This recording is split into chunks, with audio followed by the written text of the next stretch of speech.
Good morning, everyone. Let me just get situated here.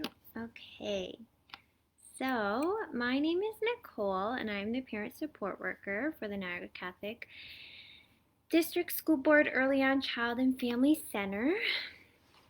I am here today for our weekly coffee and conversation in which all parents, grandparents, guardians, and caregivers are welcome.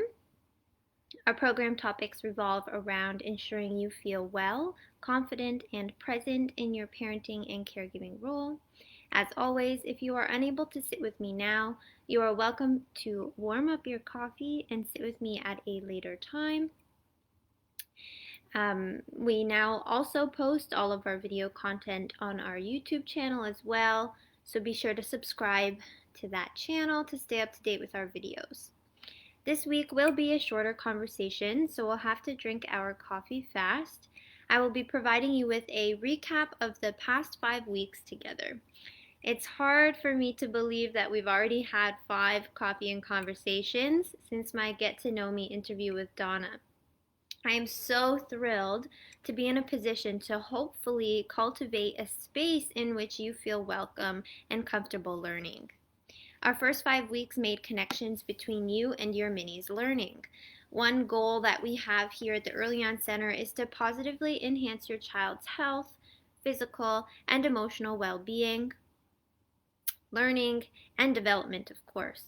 I have been providing parents and caregivers with some behind-the-scenes knowledge of our pedagogy for learning, which is called How Does Learning Happen? You've heard me say this quite a few times now. We do this because this document greatly influences the ways in which we offer our programming here at the EarlyON Center. So in the absence of in-person programming, I find it very important to offer you these foundations for learning so that you can foster this for your minis at home.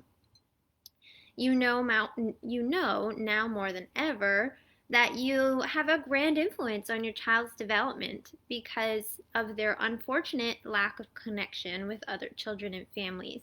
So this is why I've offered both the building blocks for ensuring your mini is learning at home, but also ensuring that you feel well and confident in your role as well. So if you've been following along with me, I want you to take a moment to pat yourself on the back. Through connections with your child's sense of well-being, engagement, belonging, and expression, you have practiced mindfulness, grounding, self-care, self-awareness, and self-expression. So that's a victory on its own.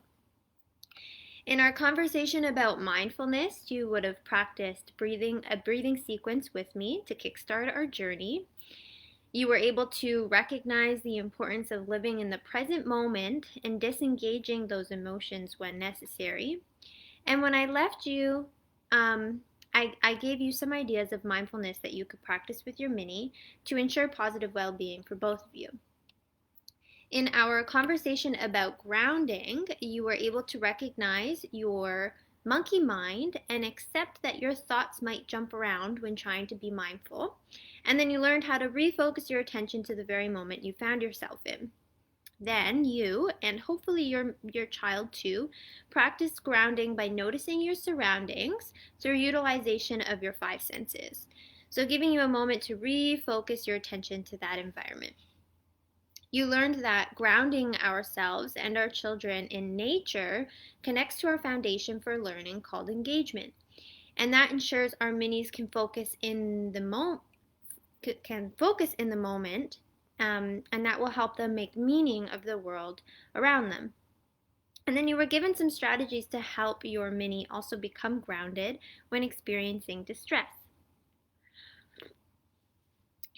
We then had a conversation about self-care, and you were reminded yet again that caring for yourself is not selfish. You were reminded to focus internally to find what activity makes you feel flourished and rejuvenated. So you already knew from chats prior that fostering yours and your minis' well-being and engagement was important, but this week emphasized the importance of giving your mini the confidence to self-care when their needs might not be met by you or someone else. And then if you stuck around, you would have practiced some self-care with me and Donna. So high five for that. In our conversation about making connections, you were given an opportunity to collaborate with us and the other families of the EarlyON Center to feel a strong sense of belonging with our Poppy Rock Garden, which turned out beautifully, so thank you for those who participated. But before joining that community practice, we reflected on the importance of self-acceptance, so to belong with ourselves first before offering ourselves to others. With this, we practiced positive affirmations to ensure that we felt safe, comfortable, and happy with ourselves. And if we achieved this, then we'd have more internal space to foster our mini sense of belonging as well. So hopefully you took time to help yourself and your mini or your child feel connected to the community through the various resources that I provided you. I know that I took a chance to roll on Canada's Wonderland's roller coaster virtually. That was pretty cool. Finally, in our conversation last week, we discussed the last foundation for early learning, which was expression. So we talked about understanding our emotions and expressing ourselves for our mini to see and learn from. With this came a practice of gratitude for both you and your mini, so hopefully you have been practicing that within the last week. However, this discussion here of self-expression and emotions actually lead us nicely into our upcoming weeks of coffee and conversation. So how do all of these things come together to support your mini? Quite simply, actually, a parent who is mindful and grounded will be able to focus on their child. A parent or caregiver who sets aside time for themselves to self-care will be a better caregiver for those who need it. A parent or caregiver will feel a greater connection to their mini when feeling connected to themselves and the world around them. And finally, a parent or caregiver who understands their own emotions and practices expressing them will recognize their mini's emotions a little bit better and perhaps continuously educate their child to express their own emotions as well. So to really demonstrate how it all comes together and to provide us with an activity recap, my ECE colleague Diane and I have created a little takeaway challenge for you and your mindful minis. Have you ever heard of the 30-day ab challenge where you have a new ab workout every day for 30 days and by the end of those 30 days you can have rock hard abs? Or a wellness month challenge, those sorts of things? Well, we've created a monthly challenge based on the 5 core principles we've discussed thus far. So I have it printed out here. We will attach it so that you can print it as well. This is the monthly C&C challenge. C&C is short for Coffee and Conversation. So the monthly C&C challenge is for all my listeners who are parents, grandparents, caregivers, or simply just fans of my chats. The guideline here on the top part of the handout reads, each week you'll have 5 new challenges based on our first 5 coffee and conversations. See how many you can complete in a week. Just jot down the numbers you completed on which day, and then at the end of the month you'll see all of the wonderful things that you've done for yourself.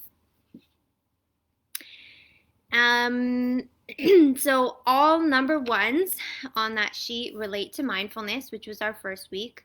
2 to grounding, 3 to self-care, 4 to feeling connected, and 5 to self-expression. So for example, if tomorrow you decided to take time for a relaxing bath, then you'd write the number 3 in tomorrow's box. But maybe you wrote in your journal while taking a bath, so then you could write 3 and 5. But maybe somehow you managed to take deep breaths, ground yourself with all 5 senses, sign up to volunteer, and write in your journal all while taking a bath. You could then write all 5 numbers on that day or put a great big old star on that date for being totally awesome. But that's not really the goal. The goal is simply to try to do at least one of the 5 prompts on one day of the week. So completing more is just an added bonus and will only contribute to your own overall well-being. So you can strive for that if you'd like. We also then have a similar version for your mini. So this one is called the Monthly Mini Challenge. And this is the exact same setup with different activities that are better suited for your mini or your child. We want to encourage you to take part in our monthly challenge by offering a prize. So if you send us a picture of a full monthly challenge completed by both you and your mini, so I need to see both calendars, then we will offer you a well-being, self-care inspired prize. So you can send this to us by email, over Facebook Messenger, or whatever else works for you. And obviously, we're in the middle of a month, so you can start this in December if you'd like.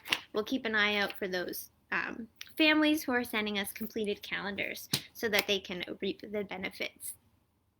So from here, we will be transitioning our focus from the EarlyON Center's pedagogy or early learning framework, which is called How Does Learning Happen? It'll be the last time I say that for a little while. But instead, we will focus on yours and your child's emotional literacy. So one way that our school boards here at our schools, here at the Niagara Catholic District School Board, foster emotional literacy in our students is through what's called the zones of regulation. So those of you who have kids that are in school probably have heard of this and have started using this with our kids or with your kids. But for those of you who have kids who are still going into school or haven't quite yet got there, our next couple of sessions will be supported by this zones of regulation curriculum, which was designed by Leah Coopers. And this is really just to start the conversation of emotional literacy at home. So it helps prep your kids for when they do enter schools, and any kind of learning is good learning, in my opinion. So that's where we're going to go from here. However, the following weeks, as we enter the new year, we really want to hear from you.